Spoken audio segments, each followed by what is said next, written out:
Welcome back to The Narrative. I'm your storyteller, Callistra Farrier.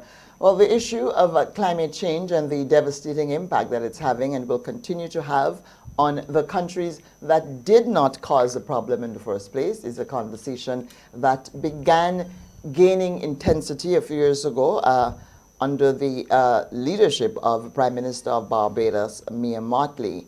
She has been making the case on the international circuit for the larger nations to take responsibility for the impact of climate change. Now, an important development coming out of her lobbying and advocacy is the Bridgetown Initiative in July 2020. In the summer of 2022, she brought together major players in Barbados, and they came up with some things that they are asking for, a lot that has to do with debt relief and financing and changing structures so that a better deal and a better shake can be had by small and developing countries, Caribbean countries being in that grouping. It's been some time now since the Bridgetown Initiative was penned, and join me on the program now is Ambassador David COMISSIONG. He's the Barbados Ambassador to CARICOM to talk about where we are with the Bridgetown Initiative, what kind of impact it's had, and how CARICOM countries, Caribbean countries, are benefiting from the initiatives that are outlined in this document. Welcome to the program, Ambassador. Thank you, Callistra. It's a real pleasure to be here, as usual. Thanks for coming, and Happy New Year to you. Thank you. Same to you. Thanks. It's going to be I think it's going to be a year of lots of hard work, but hopefully lots of achievement as well. And one area where we're looking out for achievements is the Bridgetown Initiative. Just to recap, to tell our viewers, what exactly is the Bridgetown Initiative?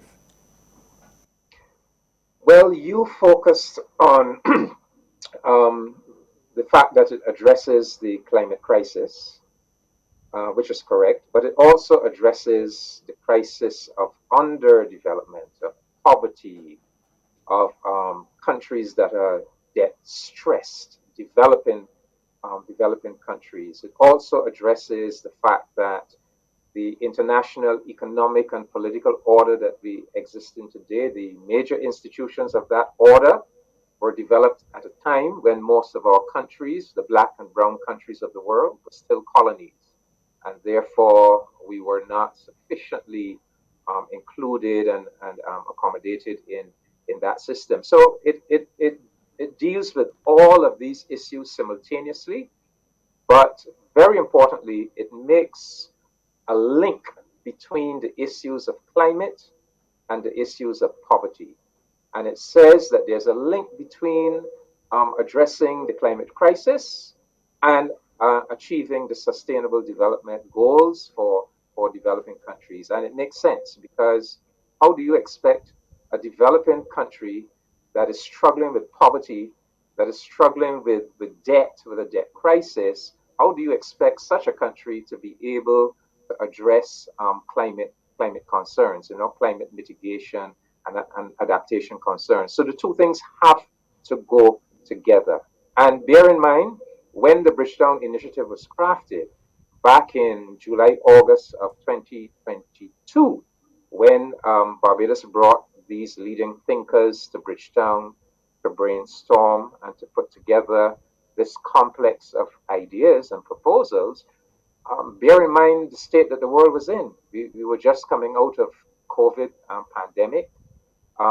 Many scores of developing countries were on debt row. They were struggling with tremendous debt. Countries were in danger of going under. The climate crisis was forging ahead.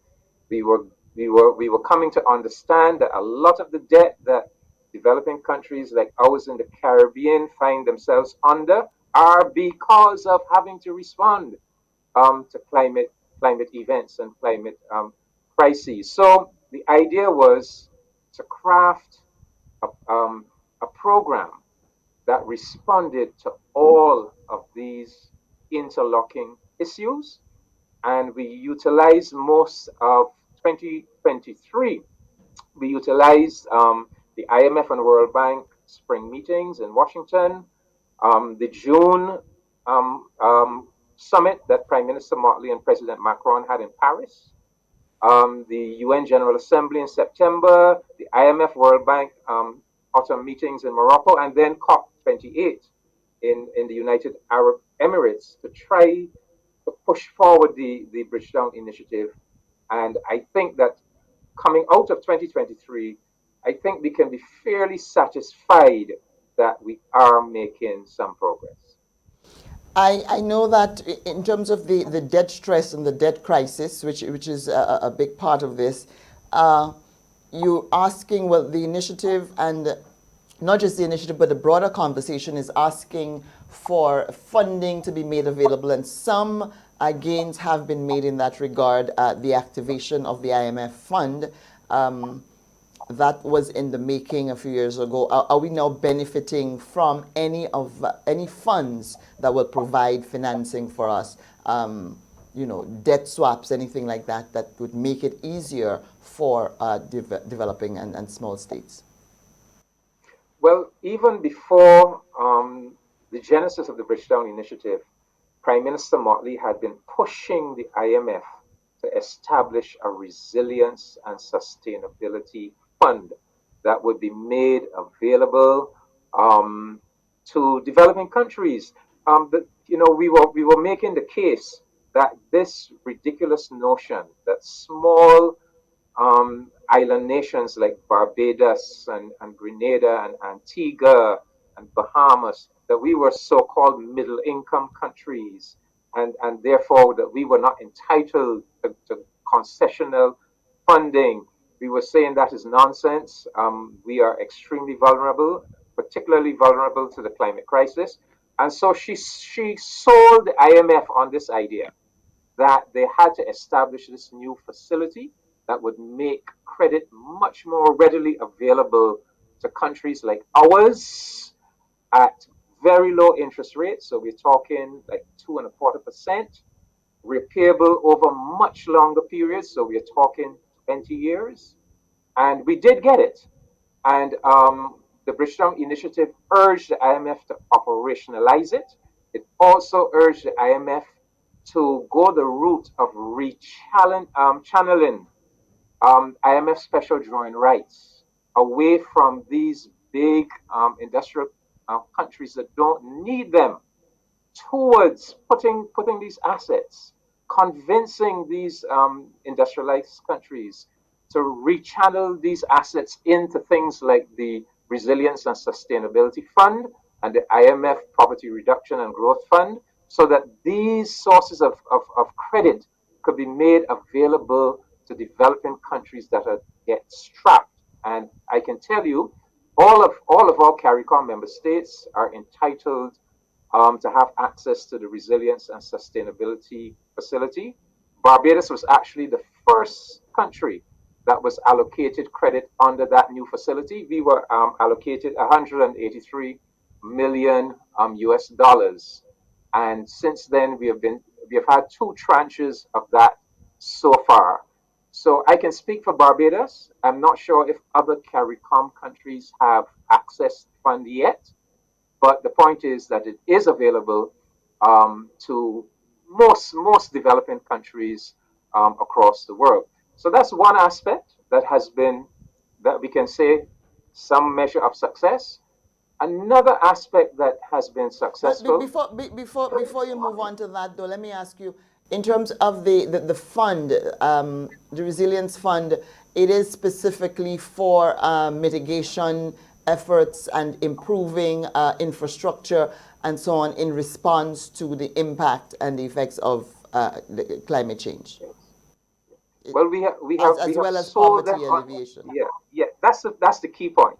The key point is we have made them to understand that there's a link between the two.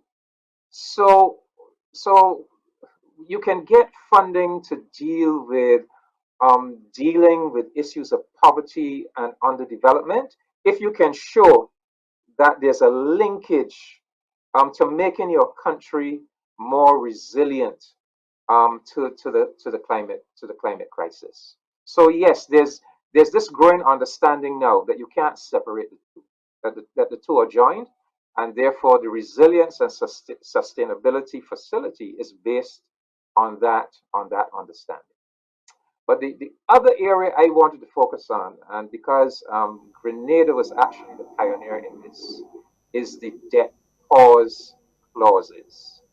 And this is the idea that actually Grenada pioneered, that when developing countries are borrowing, that those lending instruments should have a clause within them that says if this country experiences a natural disaster of a certain magnitude, back then Grenada wasn't thinking of pandemic, but we have now included pandemics as well, of a certain magnitude, that the debt will be suspended, payment on the debt will be suspended for a period of 2 years to give that developing country the chance, rather than having to be paying debt when they need really to be responding to some real crisis that has befallen the country, that they can focus all of their resources on recovery from the crisis rather than having to pay out debt.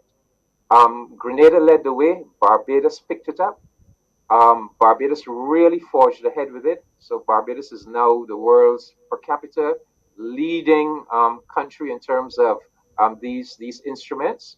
And one of the calls of the Bridgetown Initiative was to call upon all of the World Bank, the IMF, all of the multilateral development banks, and the major countries of the world to accept this idea and to put these clauses into their lending instruments. And we are gaining great traction. The UK is now doing it. France is doing it. The IMF, World Bank, the European Investment Bank, the IDB, several of the multilateral development banks are now doing it. So another success story for the Bridgetown Initiative. And on this issue of climate and debt, another success story is that we've finally managed at COP28 to get the loss and damage fund that was talked about for so many years. We have finally managed to get it operationalized. The Bridgetown Initiative was demanding that it be operationalized at the level of 100 billion US dollars a year.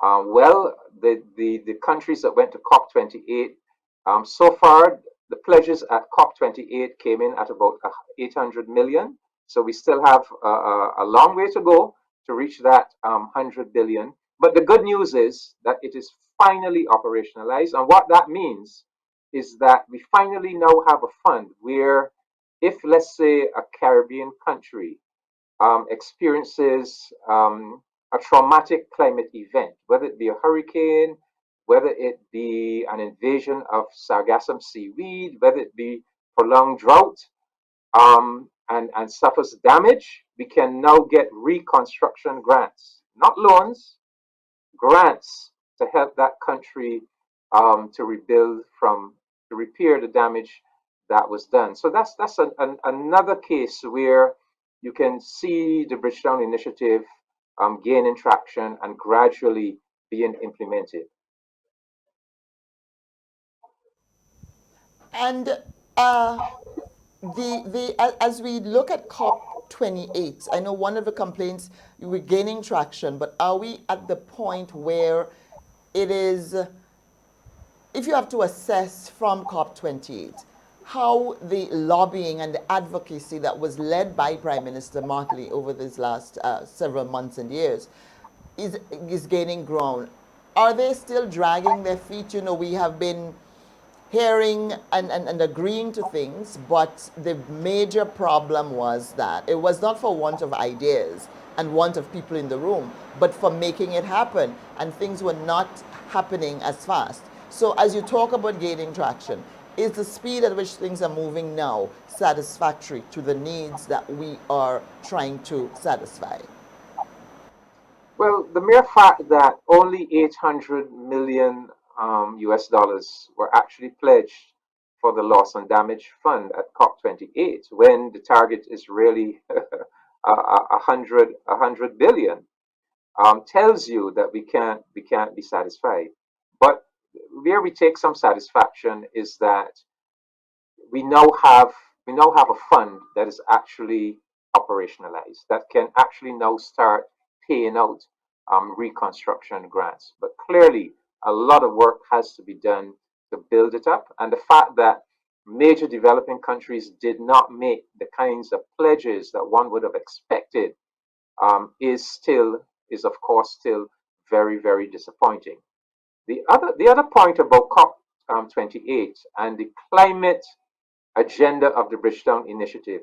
When the Bridgetown Initiative first came out, the first edition of it was proposing the establishment of a major new climate trust that would be financed with hundreds of billions of dollars of IMF special drawing rights, and would create this major international fund that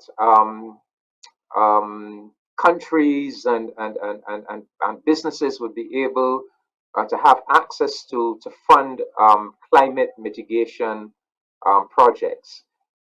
However, it became clear as the months passed and as we did the lobbying, that this idea was not really being accepted. And so the Bridgetown Initiative then took a detour.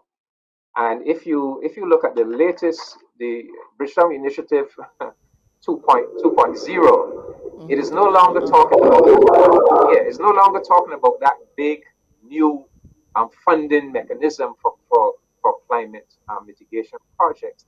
Instead, it's saying that what we have to do, we have to so we have to so reform the system that we make it cheaper for companies, for businesses, to do investments in climate mitigation projects in developing countries. Okay, one of the things that we have found is that because developing countries, we do not have hard currencies, that the market assumes that there's a great risk with investments going into developing countries that don't have national currencies that are hard currencies. And therefore, they penalize us by charging such astronomical interest rates that it becomes virtually impossible to do those kinds of investments on climate mitigation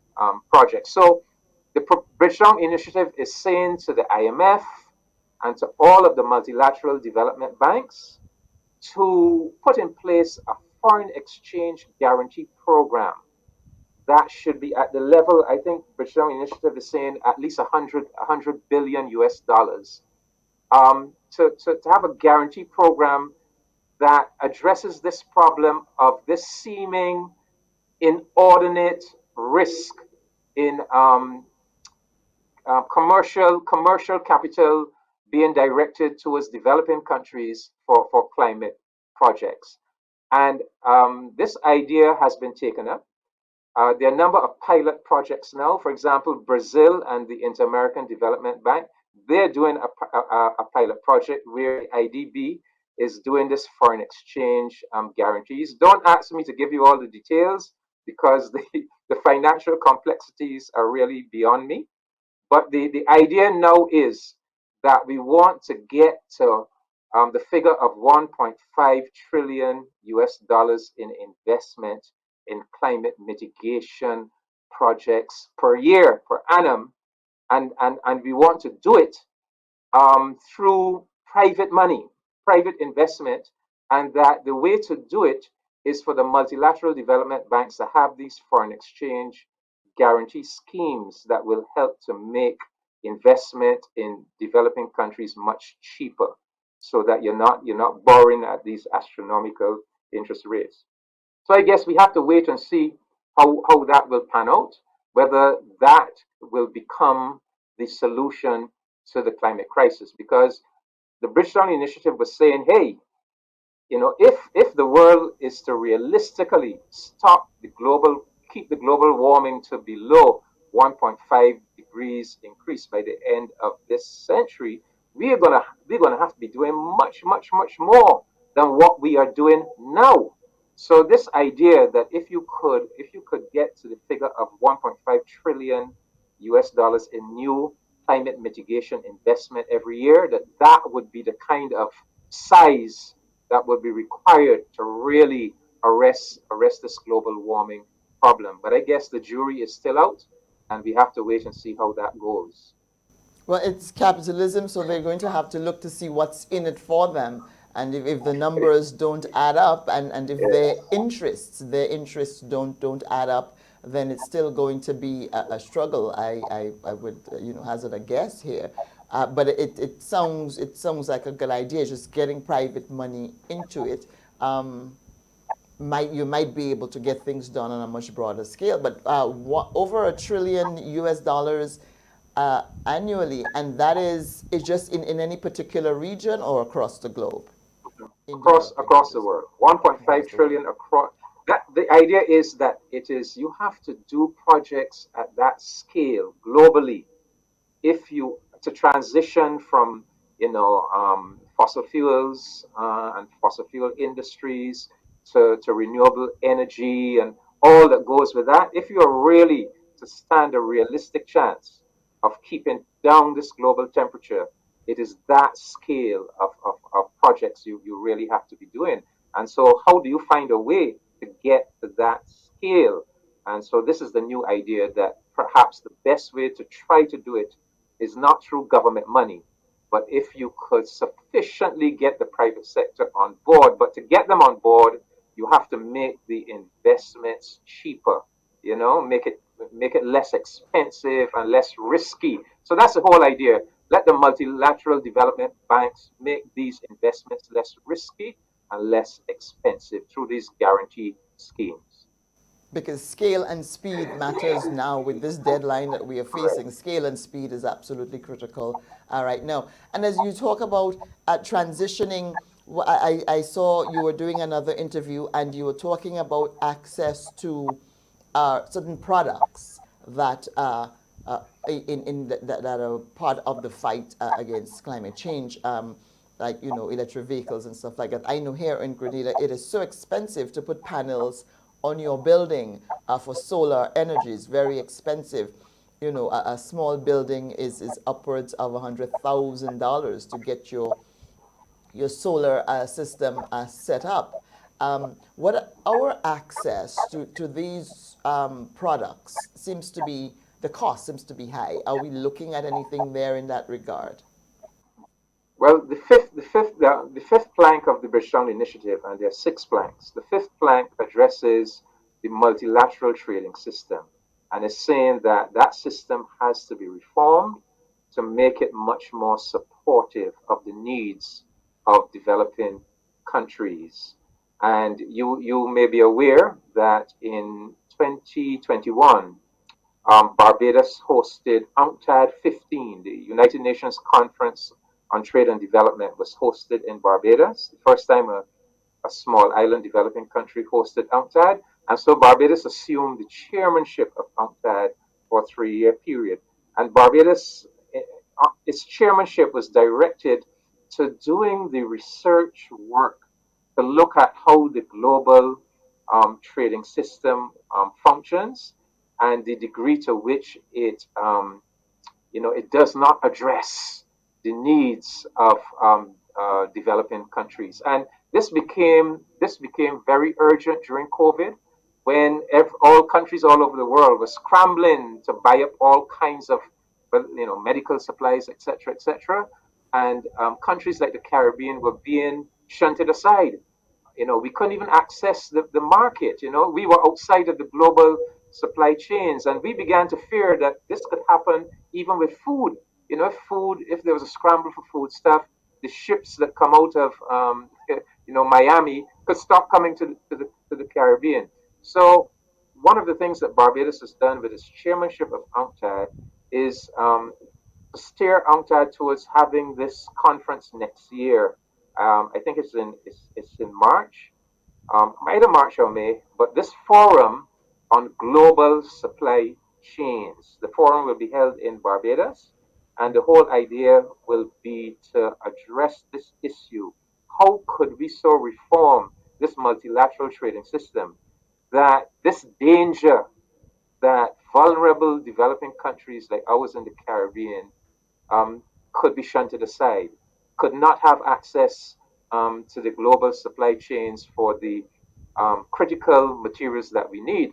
And we are also looking at if we are to make this transition to renewables, you know, to solar water heaters and photovoltaic systems and electric vehicles. And we say we commit to doing all these things, but then because of our small size, we are shut out of the global supply chain. We can't get other bigger countries are grabbing up all of these materials and they're not available to us. So how do we reform the system so that this doesn't happen, that the system remains sensitive and accommodating of the needs of developing countries. So that is what the effort will be. The effort will be made at this summit next year to address that problem. But that's part of the Bridgetown initiative. And of course, the number six plank of the Bridgetown initiative is to transform the all of the international financial institutions, to insist that they must all be reformed, that they must make space for the black and brown countries, the developing countries that were not at the table when these institutions were designed. After the Second World War, we were all still colonies, and so our presence and our influence in terms of voting rights, our influence in terms of the agenda of these institutions is lacking, and we are insisting that they all be reformed. One area of success last year, albeit not an official institution, but we managed to get the G20 group of nations to bring in the African Union. So it's still called the G20, but it's now really G21 because we made the case that how could you have this club of the most powerful nations of the world making decisions about the world economy, and and the African Union, which represents 1.4 billion people and some 54 nation states, does not have a seat at the table. So we can count some success in that at least this informal institution of world economic governance is now including the African Union. But we have to reform all of them: IMF, World Bank, the multilateral development banks, the UN Security Council. All of these institutions need to be reformed to make proper space for the black and brown nations of the world.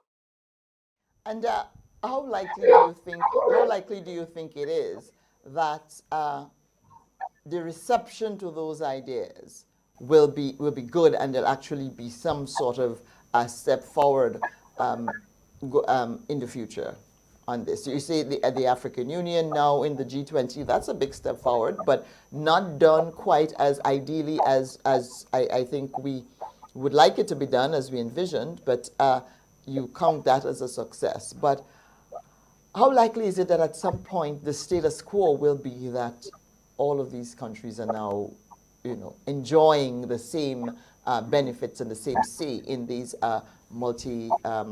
multilateral organizations? Well, we know that the status quo is unsustainable. We know that the status quo is taking the world on the road to perdition. We know, for example, that if we simply continue as these big countries are continuing now, that we will have a tremendous climate crisis on our hands, that the very future of humanity will be in doubt, and we have to be the adult in the global room. We are now inhabiting a global sphere that seems to be characterized by childishness, by myopia, by big countries that seem to have no sense of their responsibility, even to humanity, you know. And Barbados, and by extension CARICOM, we are now what, between 50 to 60 years into our independence. This is the time for us to step forward and be the adults in the global community, be that's group of nations that says, look, don't come with us with all this foolishness about Cold War and you must make a choice between whether you trade with the US or with China, and all of that is nonsense. This world must be big enough for all of us. Let us focus on the things that really matter. Let us focus on saving the world from global warming. Let us focus on saving billions of human beings from poverty and inequality and hunger and starvation. Let us save countries from imploding because of unsustainable debt. Let us realistically achieve the sustainable development goals and so forth. So I think I can't guarantee anything that we will be successful, but I know that this world needs a voice of sanity and maturity. And I say, let that voice be the voice of the Caribbean community. It is not beyond us, you know. So let us we have made a good start. The ideas are there. We have not come with utopian ideas. We are not just calling for this and calling for that in some utopian way. We have worked out very practical, very reasonable steps that can take the world forward in a constructive manner. And let us just stay the course. All right, Ambassador, I'll take a break here. When we come back, I wanted to speak with you about something that is very important for us just here within the region, which is freedom of movement. That has been on the agenda of CARICOM for the longest while, and March, a deadline of March has been set for full freedom of movement. So when we come back, I want to talk to you about whether or not countries are cooperating. I know there's been some resistance and dragging of feet at the national level in some instances to make that happen. I'm on with Ambassador David Commissiong. He is the Barbados Ambassador to CARICOM. More when we come back.